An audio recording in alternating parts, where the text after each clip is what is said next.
Bloomberg Audio Studios. Podcasts, radio, news. This is the business of sports. The business of sports can be intimidating or hard for a starter to break into. We really appreciate when our owners are actually there, with us through the journey. Teams, ours especially, have been very intentional to diversify at all levels of the company. I think we're in the golden years for the NFL and college football. Our demographic reach has continued to expand. This is going to be really unlocking the streaming platform for sports fans. Sports valuations are rising. We'll see when they peak. You don't have to be the best in your sport to make a whole ton of money. Bloomberg Business of Sports from Bloomberg Radio. This is the Bloomberg Business of Sports, where we explore the big money issues in the world of sports. I'm Michael Barr, along with Damian Sassower. Coming up today, there may not be any playoff football in Dallas this season, but the Cowboys are still in the headlines. They've got a new coach in place, and they're helping to oversee the latest installment of the Dallas Open. We'll hear from Cowboys co-owner Scarlet Jones-Anderson and tennis great John Isner on the big event. This is such an incredible sports city, and all of our community just jumps in big to any sport that actually hits here, and I think John would agree with that. But for us to be able to turn our football field into tennis courts was really an exciting opportunity for us. So we thought, why not? We'll also talk with Fuse CEO Louise Johnson on how the AI revolution is poised to shake up the sports world. All that coming up on the show. But first down play. Mahomes keeps it on an RPO at the 5. Gets a lead block. He goes into the end zone near side. Touchdown, Kansas City. Patrick Mahomes. It is the calm before the storm as all eyes turn toward the Big Easy ahead of Super Bowl 59 next weekend. We'll discuss the NFL's pursuit of another ratings milestone and what the Chiefs and Eagles' second Super Sunday clash in the last 3 years means for the league's bottom line. Let's bring in Bloomberg Global Business Sports reporter Randall Williams. Randall, old friend, welcome back to the Bloomberg Business of Sports. Appreciate you. Long time no talk. I know, man. It's like we got to have you in more often. We can't wait until just the Super Bowl comes in, which brings me to the first point. Now, I know there are good news and bad news things here, but I'm going to start with the ticket prices for the Super Bowl in New Orleans, and they're about, according to certain services, that 37% lower, and a lot of it has to do with the Kansas City Chiefs fatigue, because this is the 5th time out of 6 years they've been playing in the Super Bowl. I would push back on that, and I do think that there might be a little fatigue, but also this is definitely a market-based thing. If the Super Bowl is in Los Angeles at SoFi Stadium, if it's in a newer stadium, and there has $500 million put into New Orleans as well, but just the city side of it, and then this is 2 superstar teams as well. Like, America loves a winner just as much as they love to see a winner lose. So I think based on the ratings that we'll see, we'll find out if there truly is Chiefs fatigue. But I think that's being overstated a little bit because people hate the Chiefs. Well, Randall, on a year-over-year basis, I think it's expected that the prices were going to go down, right? That was Vegas' first year hosting the Super Bowl. We had the Niners, a lot of San Francisco fans coming down. There were a lot of them. Yeah, but what I'm hearing is this is kind of reminiscent of what went down during the Patriots dynasty, right? Like, people got sick of Tom Brady winning all the time. And so I don't know if this is more of the same. You're going to have Taylor Swift there. You've got Kendrick Lamar playing at halftime. So let me ask you this. Yeah. Let me ask you this. Sure. Did you enjoy watching the Chiefs as a team or the Patriots as a team more? Oh, definitely the Chiefs more. I'm a Jet fan. Yeah, no, right, exactly. So with that in mind, I would argue that Patrick Mahomes and Andy Reid are a more entertaining watch than what the Patriots Fair were. enough. When you were watching the Patriots, what I remember about that time, outside of the pain that they caused me, was that they would drag some of these games so long, but the outcome was inevitable. And with the Chiefs, some of it is the exact same thing, but there is more of what I would call electricity behind it. And so with that in mind, yes, I do think that there are some people who are just like, oh, I'm tired of Mahomes, I'm tired of that. But the last time that the Chiefs were in the Super Bowl, 123 million people watched. The time before that was 115 million. Right. Huge numbers. By the way, I should put the record is 123.4 million. That's last year's record of viewers. Yep. And let's give it up, by the way, for the AFC Championship game. Yeah. Because that's the most that's ever been at, 57.5 million? I believe it was the second most non-watched Super Bowl game, which is insane. I mean, the Eagles and Commanders had 44, and 13 million more people tuned in to watch the Chiefs-Bills game. Look, I hear the fatigue, but the numbers are kind of saying otherwise. If people are, whether they're tuning in to watch them win or to watch them lose, people are watching. Well, and part of that, too, is because there were a lot of Buffalo Bills fans out there. It's like, come on, beat the Chiefs, let's go. And then they wanted to see the game. And it was a very good game. Great game. Well, what I've heard actually is you're going to see a lot more celebrities. You're going to see a lot more nostalgia. I'm talking about the commercials, the spots. So, for example, I heard, and I don't know how true this is, Hellman's Mayonnaise is going to have a spot. Are you ready for this? They're going to have Billy Crystal and Meg Ryan recreating the deli scene in When Harry Met Sally. That's what I heard. I don't know. I'll have what she's having. I won't. No, but then I also heard, I mean, this is what I also heard. I heard Meta. I heard they're doing, something Chris Hemsworth and Chris Pratt, Thor and Captain America respectively. Something with, smart glasses. I mean, I heard GoDaddy's got a spot that they're taking. I've heard a lot, but I guess, what they're paying, remains to be seen. $8 million for, what is it, a 30-second spot? 30-second spot. And it's wow, like that is the top 10 slots. But you have to think, sometimes these advertisements can result in a lot of business, and other times they can be disastrous. Fair enough. So you're taking a lot of risk, but if you're paying for that, I would argue that there are entire marketing departments who are pitching, we need to pay for this, we need to pay for this. And if they don't hit a home run or at least get on base, it could result in jobs. Kendrick Lamar is now he has hit it. He's the halftime Super Bowl entertainment, and all of this is because he's having a fight with Drake. Yes, indeed. Oh, he's a pretty good artist to begin with. I love Kendrick Lamar. Come on now, but yes, I'm just saying, he is definitely riding high on Drake's coattails. Sure. I'm also a huge Kendrick Lamar fan. When Damn, which is his third album, released, I believe that's his highest-selling first-week album. Sometimes the way that the music industry changes their sales, it's difficult to reach a number like that again. And I didn't know if he was ever going to be able to get that high again. I think he would have released incredible music regardless. But just the numbers-wise, and for him to have 3 number ones last year, 2 of which were aimed at Drake, another one which came off his latest album, GNX, just remarkable. Well, talk to us a little bit about exactly what's going on with Not Like Us, which is where he kind of accuses Drake, if I'm not mistaken, of being a pedophile. Yes, the line is trying to strike a chord, and it's probably a minor, certified lover boy, certified pedophiles. There are all sorts of defamatory lines. And then on the cover, right, isn't it Drake's Toronto home with Correct. Now, let me preface this by saying, it isn't just Kendrick Lamar attacking Drake. Drake has said some pretty inflammatory things at Kendrick Lamar as well. And he also said in a couple of songs where he says, talk about him being Drake, talk about him liking young girls, it's got to be true. What did Kendrick say on Not Like Us? He said, hey, say Drake, I hear you like him young. So he did what Drake asked him to. On the last song that Drake released in the feud, he also said, this Epstein angle is what I expected.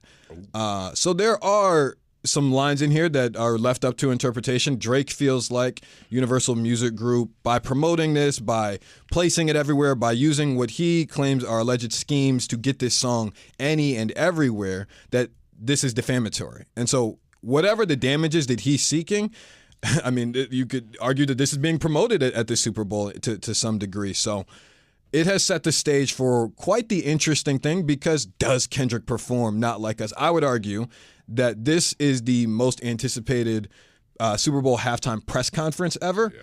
And it's the most anticipated Super Bowl halftime set list ever.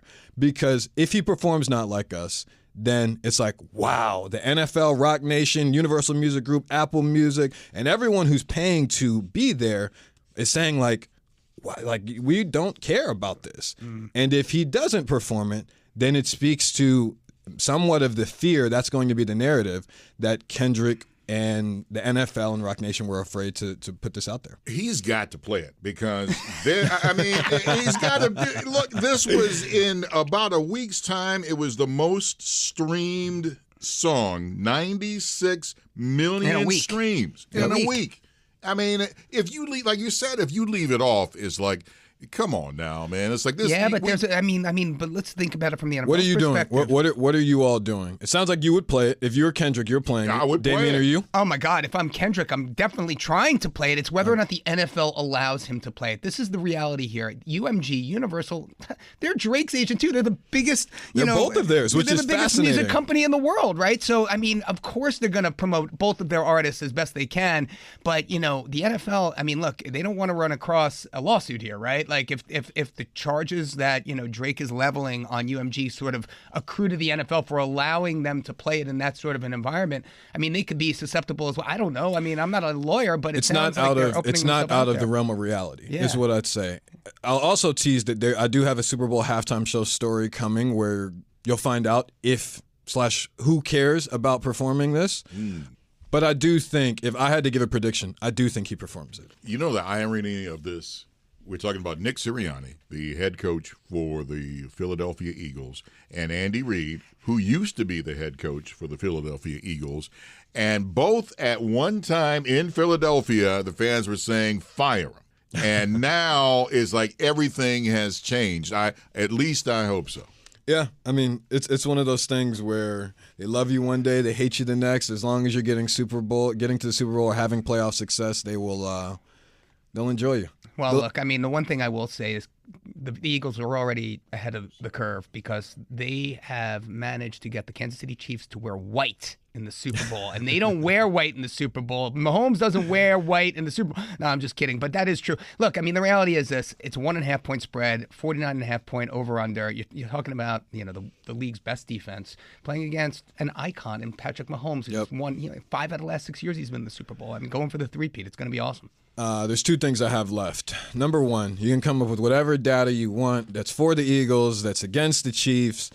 Both of these teams are remarkable. I think the Eagles have a little bit of the better roster. I think the Chiefs have Andy Reid and Patrick Mahomes, and it's going to be fascinating. The last thing that I'd say on the UMG and Kendrick and Drake thing is that Drake has engaged in feuds like this before. Yes. Now, he has never called anyone else, as far as I know, a pedophile. He's never accused anyone of that. But when Drake released a song called Back to Back years ago that was aimed at an artist named Meek Mill, that song was also nominated for a Grammy. It was also the theme song in Toronto. So this is not something that we haven't seen before, and I'll leave that there.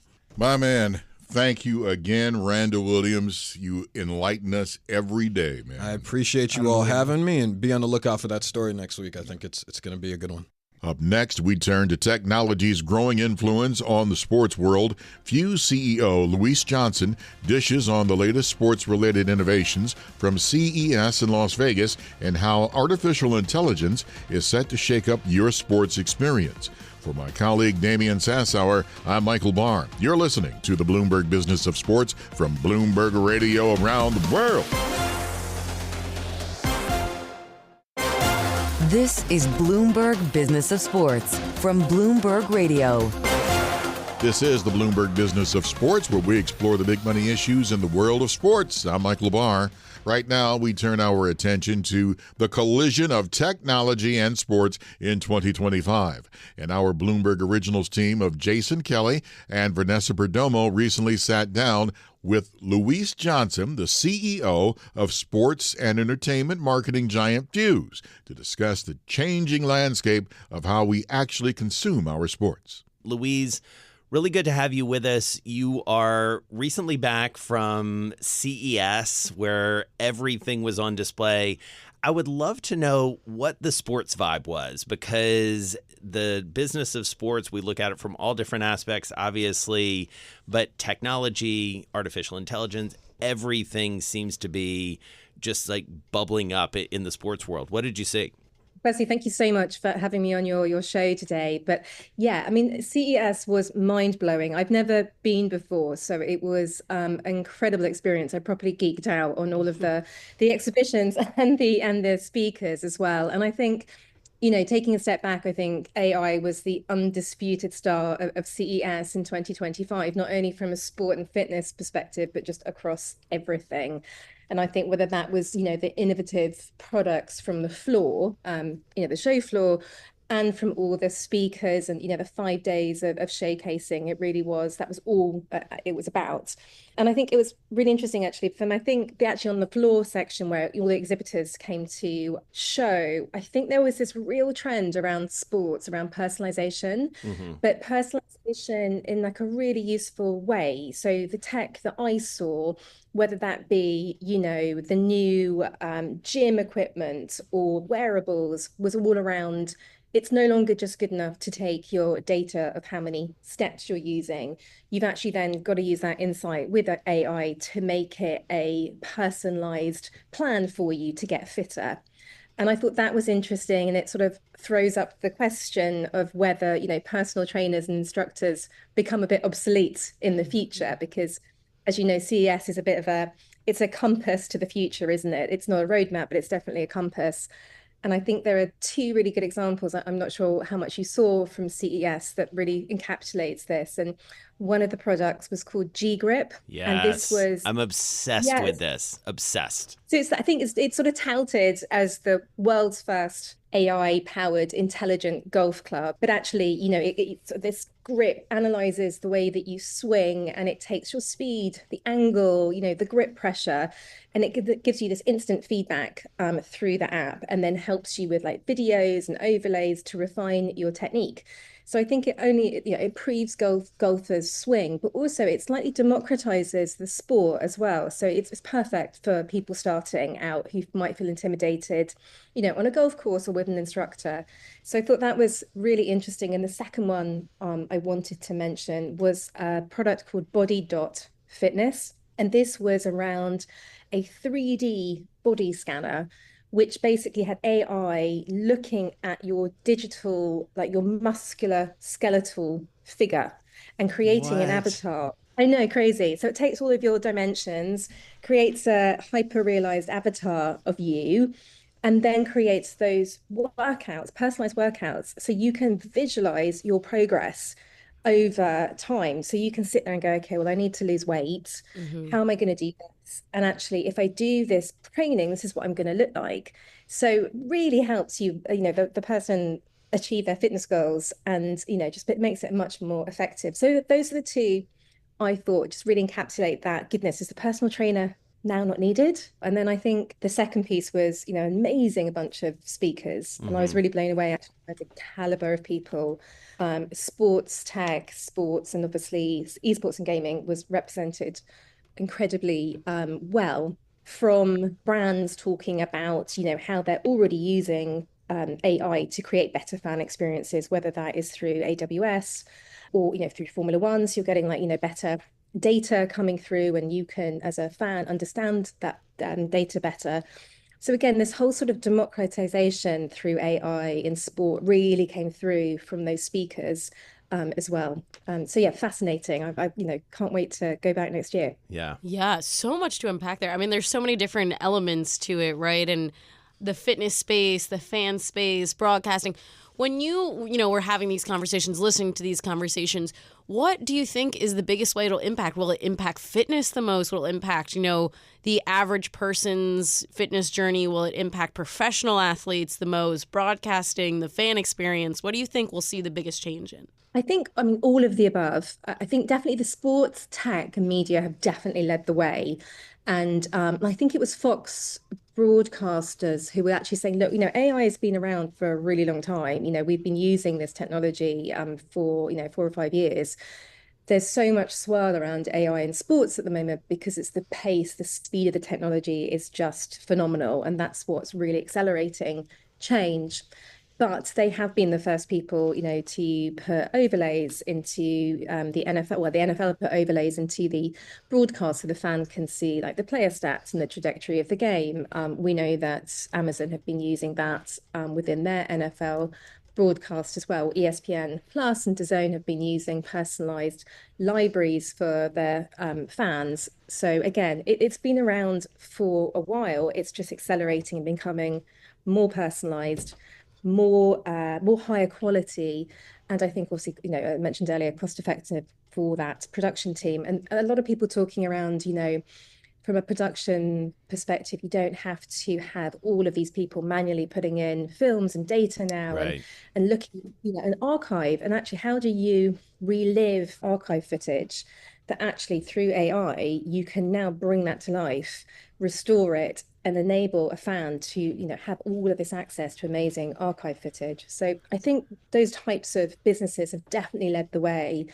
And I think because of that, that then kind of creates new commercial partnership opportunities for brands to get involved. And I think that's been really interesting for us when we're talking to our clients, because, rights holders and broadcasters are opening up those commercial partnerships for brands to come and showcase their AI credentials. And that's really exciting. Give us an example, if you can, or a piece of advice that you're then giving a company that you're working with as to how they're going to act differently, how they're going to spend differently, where they're going to spend differently based on this new landscape. It's such an exciting opportunity, but actually the opportunity has not been realized by brands so much so far. And actually, I think there was a global survey by PWS, and they were saying that actually out of 500 top execs, 59% of them said that they didn't have a Gen AI strategy yet. So, and they're waiting to see kind of how it pans out. So actually, it's a massive opportunity as a brand, as a first mover advantage, to come in and go, okay, well, I do want to embrace AI, and how do I put this into a sports program? But I think with that, you need to try and make sure that you're being additive and you're augmenting that fan experiencing, and you're not being gimmicky. Right. That came across very strongly at CES. Let's not be gimmicky with AI. You've got to really augment that fan experience. So I think that's the first piece that we're trying to advise our clients.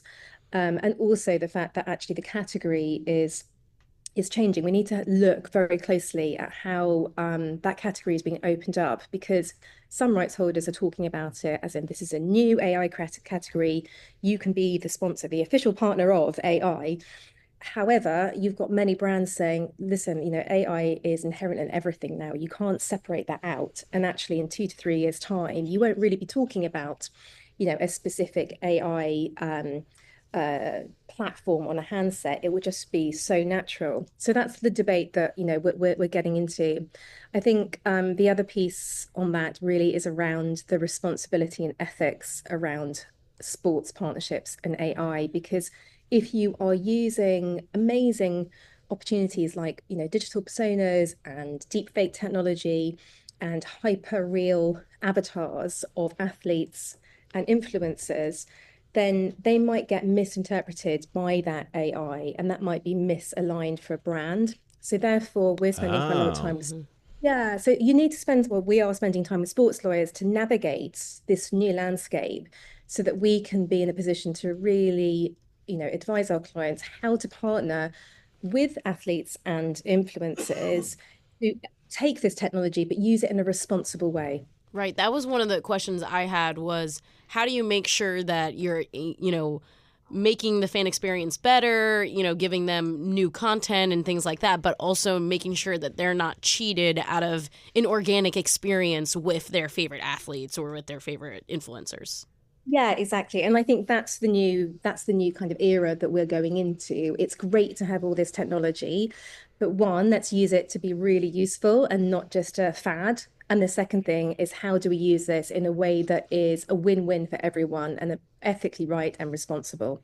Yeah, I mean, it's interesting, too, to think about how, the personalization certainly can be a much more effective way of advertising or connecting a brand with a potential customer. And so I would imagine brands are thinking about, all right, how can I use this technology in order to reach this clearly interested, but also, not always easy to reach audience, right, VP? Yeah, underserved audience for sure. Yeah, it's really interesting. And I think particularly with women's sport as well, because women athletes are much more engaged in things like social media and technology, there's a really big opportunity for them to, again, that whole thing around democratizing the sport and getting more of what you want from those athletes into the fans' hands. And I think women's sport's really best place to do that, because they want more people to see it. They want to spend more time with their fans, whether their counterparts on the male side are slightly more time restrictive, or they're more precious over what they do. So I think it's a really good way to try and use technology to get to more people. And interestingly, I was actually on a panel with Martha Stewart, and she said something really interesting. And she said, the reason that she's been able to be an influencer for this whole time is that they've constantly adopted technology. So whether, it was various different websites back in the day, to podcasts now and TikTok, and starting to use innovative technology powered by AI. She said, look, it's there. You've got to use it. If you don't use it, then, you're wasting an opportunity. And I think I just thought that was really interesting, for an 83-year-old being like, AI's here. You've got this technology. Use it or lose it. That was Louise Johnson, the CEO of Fuse, with our Jason Kelly and Vanessa Perdomo. And coming up, Jason will team up with our Bloomberg Dallas Bureau Chief, Julie Fine, for a conversation with Scarlet Jones-Anderson, co-owner of the Dallas Cowboys, and former top 10 ranked tennis player John Isner on the return of top-flight tennis to the Big D. That's straight ahead on Bloomberg Business of Sports. You're listening to the Bloomberg Business of Sports from Bloomberg Radio around the world.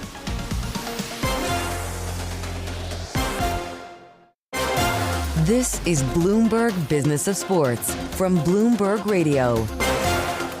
This is the Bloomberg Business of Sports, where we explore the big money issues in the world of sports. I'm Michael Barr. Let's head down to Dallas, Texas right now. The Cowboys are not in action right now, but they're in the headlines with the recent introduction of new head coach Brian Schottenheimer, as well as their hand in bringing big-time tennis to Big D. For more, we go to Bloomberg Originals chief correspondent Jason Kelly and Bloomberg Dallas Bureau Chief Julie Fine, who spoke with Cowboys co-owner and chief brand officer Scarlet Jones-Anderson, as well as longtime former pro player John Isner ahead of the 2025 Dallas Open. This is such an incredible sports city, and all of our community just jumps in big to any sport that actually hits here, and I think John would agree with that. But for us to be able to turn our football field into tennis courts was really an exciting opportunity for us, and to really bring some energy and enthusiasm that we feel like we bring up at the Star and at our headquarters and into the region of Frisco, that we just knew that our community would be receptive to it, and we thought we could amp it up and have a lot of fun doing so. And we got a lot of tennis fans walking our halls, so we thought, why not? And we have an incredible partnership with these guys, and we're excited to see our first match. So when you're approached about this, what made you say yes? What made the Cowboys say, okay, we want to be involved with this? I think the first thing that you look at when you're analyzing an event of this nature are the people that are behind it.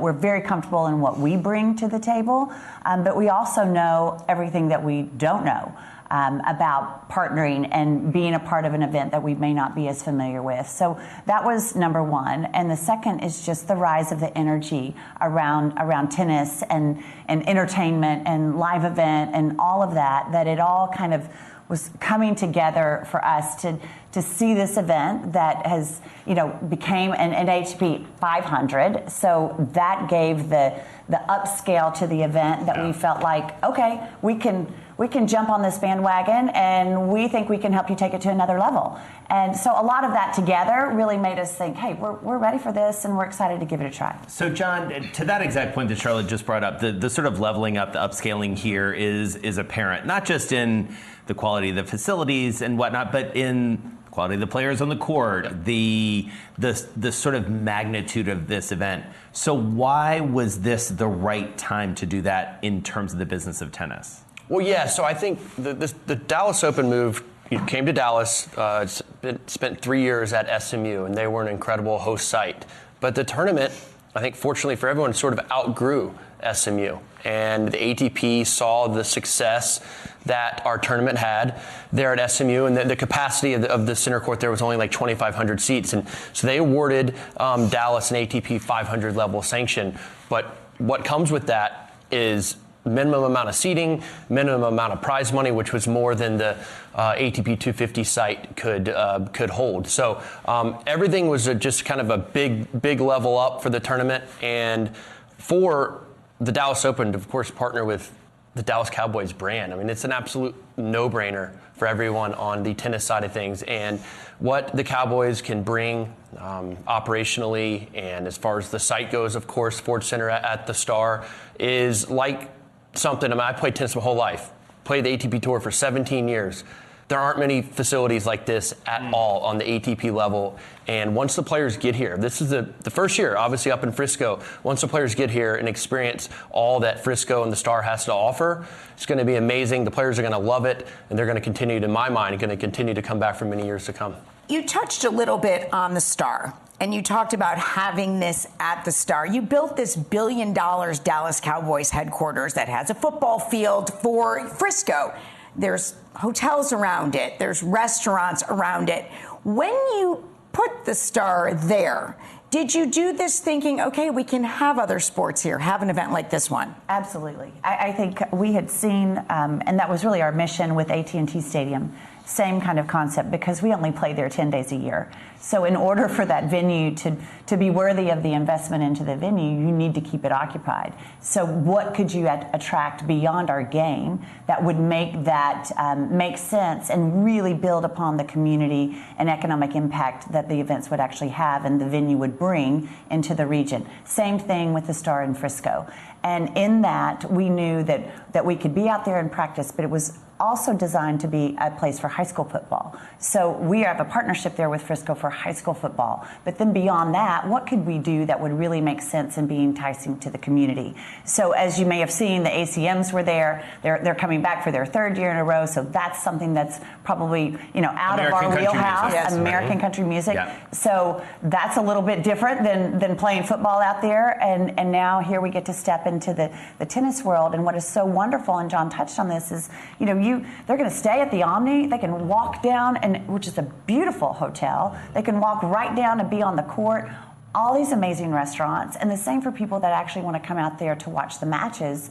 There's just something around every corner that really builds upon the experience. It's not just go and watch tennis. It's go and have an experience that is beyond the match itself, but connected to the match so that it promotes the value and the aura and the ambiance of what's going on. So it's interesting to think about America's team and also think about this American moment in tennis that we're having right now, John. I mean, you're going to have some of the biggest players in the game, many of whom are Americans showing up. Big Foe, Francis Tiafoe, Ben Shelton, Taylor Fritz, and a few others that I'm totally blanking on at the moment, but I'm sure you'll keep me honest. What is this moment like? I mean, you were part of a wave of American players. This wave coming on is at a pretty, I dare say, precipitous time for tennis. So what does it mean for the business of tennis? Yeah, absolutely, Jason. I think you hit the nail on the head there. On the men's side, especially right now, American men's tennis is very attractive. There's 2 players in the top 10. Taylor Fritz leads the charge at number 4 in the world. The player that you left out is Tommy Paul. Yes, number 9 in the world. Sorry, Tommy. I have so many friends, all my friends that are girls out there ask me when Tommy's playing. I've been told he's easy on the eyes. So they all want to know when Tommy's playing. I don't know exactly when he's playing. When I find out, I'll let them all know. And then maybe that's why I was blanking on him. It's like, that handsome guy doesn't make me more impressed. So we have 2 players in the top 10. It's been a long time since that's been the case.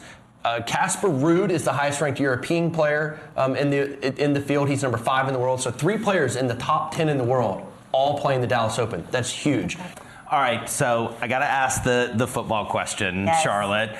So let's say a Wall Street analyst were to look at the Dallas Cowboys. They would look at the success that Julie just talked about with your brand and the on-field performances uncorrelated, shall we say. Uncorrelated. How long can that continue? Like, what do you need to do? What do you and your family talk about to really, goose that on-field product? That is a conversation that is 24/7, pretty much year-round for the past 30 years. I mean, that certainly is the key focus in every conversation that we had is how do we produce winning results? And in that means what coaches are you picking? What players have you selected? What is the culture that is actually created back there? How do you amplify that? And where are the pieces that are missing? Can you look at yourself and go, we should have gone right when we went left? And how do we course correct to do that? A lot of that is, for us, it's like, who's the guy under center and who's going to lead us to the next step. You don't always find, over the decades when you look back, you don't always have that guy. Yeah. And, you got to build a team around something. And when you don't have that guy, then how do you build the team to compensate for that talent skill that might not be there like it was, 5 years before? So it's a moving target for us, but the focus is always there, and trying to figure out what's the missing piece on any given day. It's like this past year, we went into the year thinking that we would have a lot of success. We didn't, and then we had the injury bug that sidelined all of our players, and we had to rebuild from within and grab some people that we never thought would ever see the field, that we were still learning their names by the end of the season. And that happens, and teams go through that. But then when you realize you've got your roster back and starting again, this is the time you got to strike. So it is all of the focus, all the things. What do we do to make Dak play better? What do we do to make our defense gel again? And how do you create that energy and that culture? And we think that we've done that with our new selection for our head coach. Yeah, so just talk a little bit about that, because that's the biggest talent. I mean, aside from the guy under center, the biggest choice you make is the guy who's calling the plays. When you don't have success one season, you have a choice. You're going to blow everything up, or are you trying to hang on to some things and just fill the things where there is a void? And I think for us, it was really about, this is not the time where you blow everything up. We've got a major investment in our quarterback. We believe in him. We've got major investment in CeeDee Lamb, and we believe in him. We're about to look at another major investment in Micah Parsons on the defensive side of the ball. So you can't afford to go just blow it up. So you have to have some consistency while still affecting change where you need it. And we felt that Brian Schottenheimer did just that, because he knows everybody that's back there. He knows our sore spots. He knows our challenges and our opportunities. And we felt like that was the best way to kind of keep some consistency, yet be prepared to make the next step forward and make change where he needs to. And in the meantime, with this all going on, now your practice field is filled with tennis courts. Back to the tennis of all of this, Now your practice Julie's field. like, no one cares about the Cowboys around here. Come on. But right, I'm in Dallas. Everybody cares about the Cowboys around here. The champagne problem everyone wants to have is the Cowboys in the Super Bowl and the tennis tournament needing your facilities and your team needing to practice. Wouldn't that be great? It's not the case this year. I don't know if all the tennis people would love that. Of course, everyone wants Cowboys, but I don't know how that would work out, if that would be the case. But hopefully, it can be in the future. Before we wrap, I do want to ask one quick question about the business of tennis to you, John. And again, like you guys break it down really nicely on your pod. The question that comes to everyone who loves the business of tennis is, will there be a consolidation of the tours, ATP and WTA? WTA obviously being the women's side, ATP being the men's side. Yeah. Is that coming? Should it happen? Like, what's your read on that? I can't say with any certainty if that's going to happen. I have heard that there's been some momentum there for a long time. Even back when Roger Federer was playing, he was sort of promoting that idea. It hasn't come to fruition yet. There are a lot of combined events as it is right now, but the tours are not necessarily combined. Yeah. So I think that could be something that would grow the game as a whole. And it's something potentially, maybe, I think, but the calendar would have to work out for Dallas to grab a women's event as well at the same time as the men's event. I think that's something to shoot for, ideally down the road, because obviously the Ford Center can host that, no problem at all. But we'll see if the tours do merge. There's going to be potentially some involvement with them in our sport. Our thanks to Jason Kelly and Julie Fine for that interview with Charlotte Jones-Anderson and John Isner.